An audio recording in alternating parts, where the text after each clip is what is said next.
Preparing for a finance manager at RWE interview? You've reached Candy Mentor, and this video is for you. We'll walk through 25 key questions you're likely to face. For each question you'll see a sample answer followed by the key points to cover. Subscribe, like, and share, and drop a topic request in the comments. Question 1. Why do you want to become a finance manager at RWE? RWE appeals to me because it combines a major energy transition agenda with demanding commercial and financial decisions. I would bring strong budgeting, forecasting, controls, and stakeholder management experience to help leaders allocate capital effectively. The role also offers scope to improve reporting and challenge assumptions, not merely produce numbers. I am particularly motivated by renewable generation, where finance must connect project economics, operational performance, risk management, and long-term value creation. While answering, connect your finance leadership experience with RWE's renewable energy strategy, operational complexity, capital intensity, sustainability objectives, and need for disciplined decision support across generation, trading, and development activities. Question 2. What do you know about RWE's business model? RWE is a large energy company focused increasingly on renewables, including offshore and onshore wind, solar, batteries, and other flexible generation assets. Its economics depend on developing projects, securing construction funding, operating assets reliably, and managing electricity price and volume exposure. Trading and commercial optimization are also important because generation output and market prices fluctuate. From a finance perspective, the business requires rigorous project valuation, risk control, cash management, and performance reporting. Make sure to cover RWE's renewable generation portfolio, offshore and onshore wind, solar, flexible generation, energy trading, development pipeline, capital investment requirements, and exposure to power prices and regulation. Question 3. How would you build an annual budget for an energy generation business? I would start with operational drivers rather than simply extrapolating prior year results. For each asset, I would model expected generation, availability, outage schedules, achieved prices, operating costs, maintenance, staffing, and capital expenditure. I would then incorporate development milestones, financing assumptions, taxes, and corporate allocations.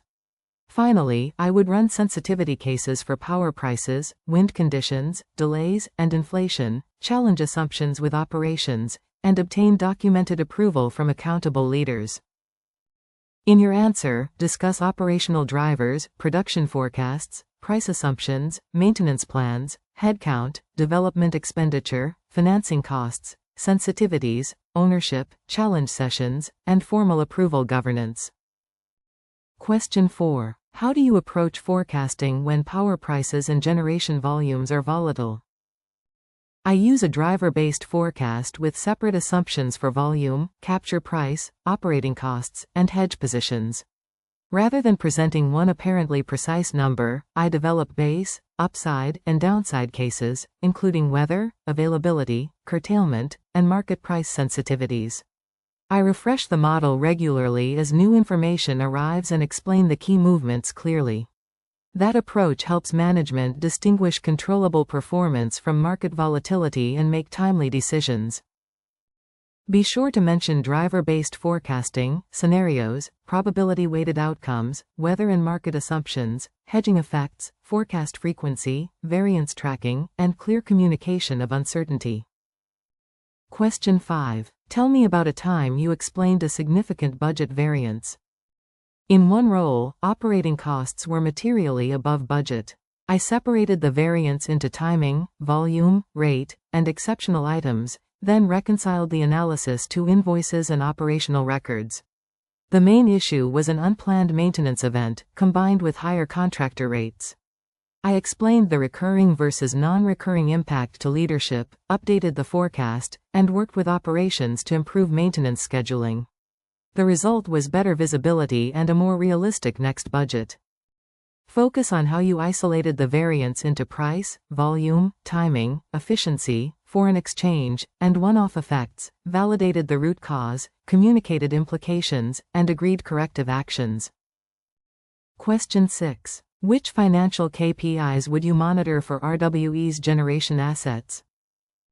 I would monitor financial and operational KPIs together. Financial measures would include EBITDA, operating cash flow, maintenance cost, CapEx, net debt, and return on invested capital. Operational measures would include availability, load factor, generation volumes, curtailment, and achieved or capture price relative to the market. I would also track safety and emissions indicators because they affect operational continuity and strategic objectives. The key is linking each KPI to an actionable management decision. In your answer, include EBITDA, cash flow, availability, load factor, achieved power price, capture rate, operating cost per megawatt hour, maintenance spend, safety, and return on invested capital. Question 7. How would you evaluate a proposed renewable energy investment? I would build an integrated project model covering construction spend, timing, generation, degradation, operating costs, contracted and merchant revenues, taxes, financing, and decommissioning obligations. I would assess NPV, IRR, payback, and cash flow requirements under base and downside scenarios. Important sensitivities would include CapEx overruns, commissioning delays, resource quality, interest rates, and power prices. I would also test strategic and regulatory assumptions before presenting a recommendation with clear risk mitigations. Make sure to cover discounted cash flow, NPV, IRR, project life, construction costs, operating assumptions, power price scenarios, financing, tax, residual value, risks, and investment committee governance. Question 8. Explain how you would assess impairment of a power generation asset under International Financial Reporting Standards. I would first identify impairment indicators, such as sustained price declines, underperformance, regulatory changes, cost inflation, or project delays. I would determine the relevant cash-generating unit and compare its carrying amount with recoverable amount, based on value in use or fair value less costs of disposal. The model would use supportable forecasts, appropriate discount rates, and sensitivity analysis. I would document judgments carefully and involve auditors early where assumptions are material. Discuss impairment indicators, cash-generating units, recoverable amount, value in use, fair value less costs of disposal, discount rates, forecasts, sensitivities, and documentation of management judgments. Question 9. How would you account for decommissioning and restoration obligations? When a present restoration obligation exists, I would estimate the future cash outflows, discount them using an appropriate rate, and recognize a provision with the related amount generally included in the asset's cost. The liability is then unwound over time, while the asset component is depreciated. I would review cost estimates, timing, inflation, and discount rates regularly. Changes in assumptions must be analyzed under the applicable accounting requirements and clearly disclosed. Be sure to mention present obligations, initial provision recognition, discounted cash flows, asset cost capitalization, subsequent unwinding, estimate revisions, and coordination with engineering and legal teams. Question 10. What is your experience with International Financial Reporting Standards 16 and energy-related leases? I approach International Financial Reporting Standards 16 by first determining whether an arrangement conveys control over an identified asset. For recognized leases, I calculate the present value of committed payments, record a right-of-use asset and lease liability, then recognize depreciation and interest. I pay particular attention to renewal options, variable payments, modifications, and embedded leases in service or land agreements. I also explain the EBITDA impact, since rent expense may be replaced by depreciation and interest. Cover lease identification, right-of-use assets, lease liabilities, discount rates, variable payments, reassessment, modifications, embedded leases, and effects on EBITDA, depreciation, and interest. Question 11. How would you manage accounting for power price derivatives and hedging activities? I would ensure derivatives are identified, valued using approved market data and models, and recorded under the applicable International Financial Reporting Standards requirements. Where hedge accounting is intended, documentation must establish the risk, instrument, hedged item, and effectiveness methodology before or when the relationship begins. I would reconcile valuations independently, investigate movements, and monitor collateral and counterparty exposure. Close coordination with trading and treasury is essential because inaccurate positions can distort both earnings and risk reporting. In your answer, discuss derivative valuation, fair value movements, hedge designation, effectiveness, documentation, mark-to-market controls, collateral, and coordination between treasury, trading, and accounting. Question 12. Describe your approach to month-end close and management reporting. I would run the close through a clear timetable assigning owners, deadlines, dependencies, and review points. Critical activities include bank and balance sheet reconciliations, accruals, fixed assets, provisions, derivative valuations, intercompany matching, and analytical review. I would prioritize material risks, ensure evidence supports each judgment, and provide management with concise variance commentary. After close, I would review recurring later manual tasks and improve processes through standardization, automation, or clearer accountability. Focus on a documented timetable, ownership, reconciliations, accruals, valuation inputs, review controls, materiality, variance analysis, reporting quality, and continuous improvement after each close. Question 13. How do you ensure financial controls are effective without slowing the business? I start by identifying where errors or fraud could materially affect reporting, cash, or compliance, then design controls around those risks. I prefer clear approval limits, segregation of duties, automated system validations, and exception-based review rather than unnecessary manual checks. Control owners need to understand both the purpose and evidence requirement. I test whether controls operate consistently, remediate root causes, and escalate genuinely significant issues without creating bureaucracy around low-risk activity. Mention risk-based controls, segregation of duties, approval thresholds, automated evidence, access reviews, exception reporting, process ownership, and balancing control strength with operational practicality. Question 14. Tell me about a process improvement you implemented in finance. I replaced a fragmented spreadsheet-based forecast process with a standardized driver model and controlled submission template. I first mapped the current process, identified inconsistent definitions, and agreed common ownership with operational teams. The new approach reduced manual consolidation, improved auditability, and shortened reporting time by several days. I also built validation checks and a change log, so efficiency did not weaken control. Training and documented procedures helped the improvement remain effective after implementation. Describe the original inefficiency, root cause, stakeholders involved, technology or standardization used, control implications, measurable benefits, and how you embedded the change sustainably. Question 15. How would you manage working capital in a capital-intensive energy company? I would monitor working capital through a rolling cash forecast linked to billing, collections, procurement, project milestones, inventory, and derivative collateral.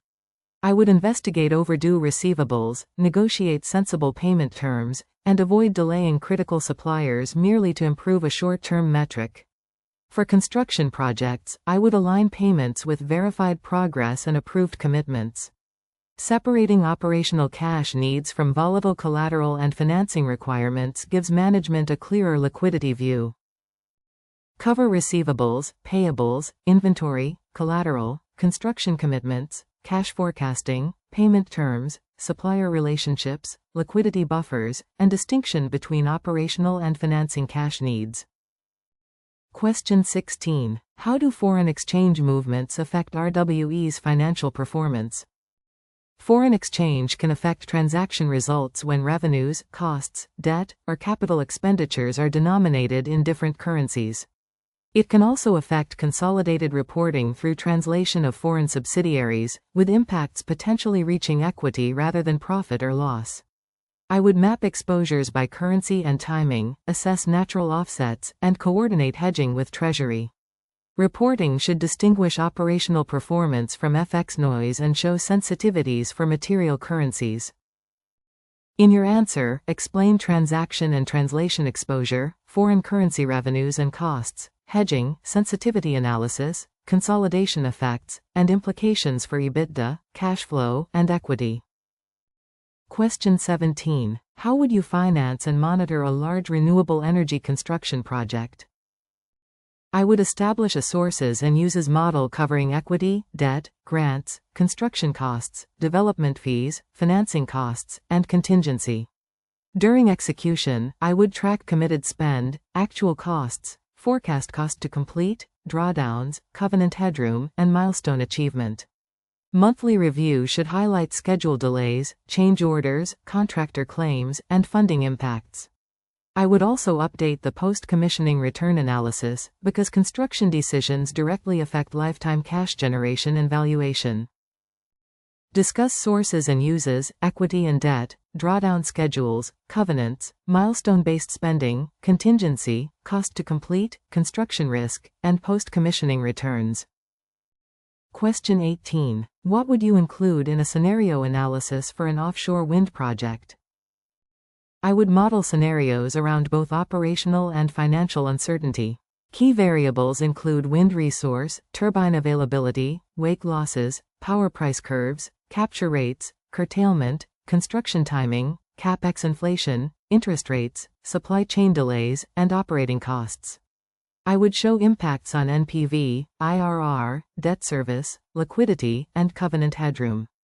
A useful scenario analysis identifies break-even assumptions and potential mitigations, rather than presenting only optimistic and pessimistic headline values. Be sure to include wind resource, availability, power prices, capture rates, construction delay, capex inflation, interest rates, supply chain constraints, curtailment, regulation, and exit or terminal assumptions. Question 19. How do you communicate bad financial news to senior stakeholders? I communicate difficult news early, clearly, and without disguising the underlying issue.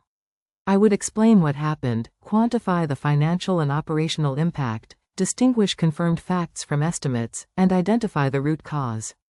Then I would present realistic options, my recommendation, required decisions, and owners for corrective actions. Senior stakeholders usually value transparency and practical solutions more than polished messaging. I would follow up with an updated forecast and monitoring plan. Focus on early escalation, factual analysis, quantified impact, root cause, confidence level, options, recommended actions, ownership, and avoiding surprises while remaining constructive and solutions-oriented. Question 20. Describe your leadership style as a finance manager. My leadership style is clear, supportive, and accountable. I set priorities and quality standards, delegate meaningful ownership, and remain available when colleagues face complex judgments or deadlines. I use regular one-to-ones to provide feedback and understand development goals, while encouraging people to challenge assumptions respectfully. I also recognize that individuals need different levels of direction. The aim is a team that produces accurate work independently and partners confidently with the wider business. Mention clarity of expectations, coaching, delegation, accountability, psychological safety, technical development, cross-functional collaboration, performance feedback, and adapting your style to individual team members. Question 21. How would you resolve a disagreement with an operations or commercial manager? I would first understand the other person's objective and clarify whether the disagreement concerns data, assumptions, accounting treatment, or commercial judgment.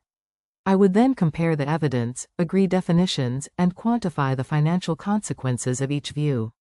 If uncertainty remains, I would present alternatives and escalate using the appropriate governance route. I aim to challenge professionally, not personally. Once resolved, I document the conclusion and maintain the relationship for future decisions. In your answer, cover listening first, clarifying definitions, separating facts from assumptions, using evidence, understanding commercial context, agreeing decision criteria, documenting outcomes, and preserving the relationship. Question 22. What would you do if you discovered a material reporting error shortly before close? I would validate the error quickly, determine the affected accounts and periods, and assess materiality under the relevant reporting framework. I would immediately inform the controller and agree whether a correction, disclosure, or broader escalation is required. I would preserve supporting evidence and avoid allowing deadline pressure to justify inaccurate reporting. After the close, I would perform a root cause review, strengthen the control, and communicate lessons learned to relevant process owners. Make sure to mention validating the issue, assessing materiality, informing the controller, correcting transparently, preserving evidence, evaluating control failure, communicating impact, and preventing recurrence. Question 23. How do you use data and automation to improve finance decision-making? I use automation where it improves speed, consistency, and control, especially for data extraction, reconciliations, recurring journal support, and dashboard refreshes. Before automating, I establish ownership, definitions, data quality checks, and appropriate access controls. Dashboards should highlight drivers and exceptions, not simply display attractive charts. I still apply professional judgment to unusual results and model assumptions. The best outcome is faster insight with a stronger audit trail, not technology for its own sake. Discuss reliable data sources, standardized definitions, dashboards, automation of repetitive reconciliations, exception reporting, access controls, model governance, and retaining professional judgment over automated outputs. Question 24. How would you balance financial performance with RWE's sustainability objectives? I would assess sustainability initiatives through a long-term value lens rather than treating them as separate from finance. That means including carbon exposure, regulatory risk, resource efficiency, financing conditions, stakeholder expectations, and lifecycle costs in investment analysis. Some projects may have lower immediate returns but strengthen strategic resilience and future cash flows. I would present financial and non-financial metrics together, making trade-offs explicit and ensuring decisions remain consistent with RWE's transition objectives. Cover long-term value, carbon reduction, responsible capital allocation, lifecycle economics, ESG metrics, regulatory risk, stakeholder expectations, and avoiding trade-offs based solely on short-term accounting results. Question 25. What would your priorities be in your first 90 days at RWE? In the first month, I would learn the business, reporting structure, key assets, systems, stakeholders, and current priorities. In the second, I would assess the close, forecast, controls, major judgments, and recurring pain points by speaking with finance and operational teams. In the third, I would agree a prioritized improvement plan with my manager, deliver a practical quick win, and establish clear performance measures. Building credibility through accuracy, curiosity, and reliable follow-through would be central. Be sure to mention learning the business, meeting stakeholders, understanding close and forecast processes, reviewing risks and controls, identifying quick wins, building trust, and agreeing measurable priorities with your manager. If you are still with us, congratulations. You are much ahead of the rest and serious about preparing for your interview. We hope we were able to add value to your preparation and create some helpful content. Do not forget to like and share this video. Your small act can do great things for us.